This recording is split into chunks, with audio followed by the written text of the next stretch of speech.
Class 6 এর নতুন কারিকুলামের ৩ নম্বর পৃষ্ঠার একটা অঙ্ক বা কয়েকটা অঙ্ক এইগুলো ছাড়া পড়ে গিয়েছিল। এইগুলো আমরা এখন সমাধান করা দেখব। এখানে বলেছে একক কাজ ১, রোমান সংখ্যা লেখার পদ্ধতি অনুসারে নিচের ছকটি পূরণ করো। এখন সংখ্যা দিয়েছে, এগুলো আমাদের রোমান সংখ্যায় লিখতে হবে। এই সংখ্যাগুলোকে রোমান সংখ্যায় লিখব, এই সংখ্যাগুলোকে রোমান সংখ্যায় লিখব। তাহলে প্রথমে আমরা এইগুলো সলভ করি। এখানে ৯ কে আমরা কিভাবে লিখতে পারি? ৯ লেখার জন্য আমরা ১০ থেকে ১ বাদ দিব। অর্থাৎ এই x হলো, x এর মান হলো ১০, এটা বড়। বড় সংখ্যার বামে যদি ছোট সংখ্যা থাকে তাহলে সেই ছোট সংখ্যাটা বিয়োগ হয়। তাহলে ১০ থেকে এই ১ বিয়োগ করলে ৯। এখন ১৭ কিভাবে বানাবো? আমরা প্রথমে ১০ দিব, অর্থাৎ x দিব, x দিলে ১০, তারপরে v দিলে ৫, ১৫ হলো। আর ২ এর জন্য দুটা i দিব, তাহলে x v i i। ২৫, এটা তো একদমই সহজ। x x হলো ২০ আর v দিলে ৫ মানে ২৫, তাহলে x x v। ৪১, এটাকে আমরা এইরকম করে ভাবতে পারি যে ৫০ থেকে আমরা ৯ বিয়োগ করব।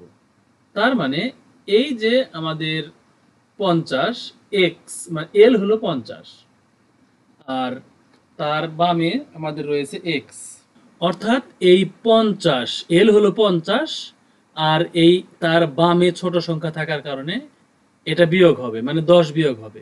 ৫০ থেকে ১০ বাদ দিলাম, তার মানে এই xl মানে ৪০।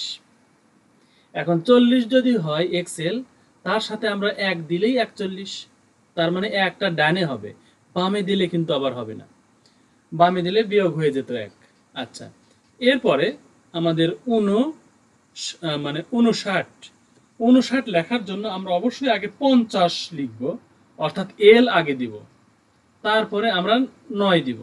৯ তো আমরা জানি, এই যে ৯ লেখা রয়েছে ৯, তার মানে ix, এটা হলো ৯ আর এল হলো ৫০, তার মানে ৫০ আর ৯ ৫৯।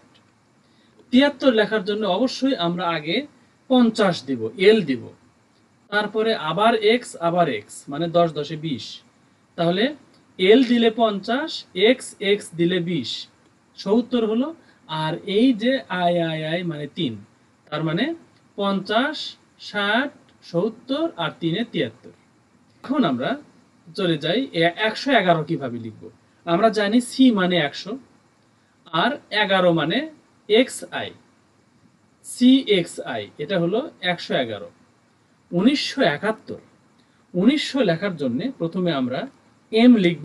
এম লিখলে হলো ১০০০, এম মানে ১০০০, আর তারপরে আবার ৯০০ দিব।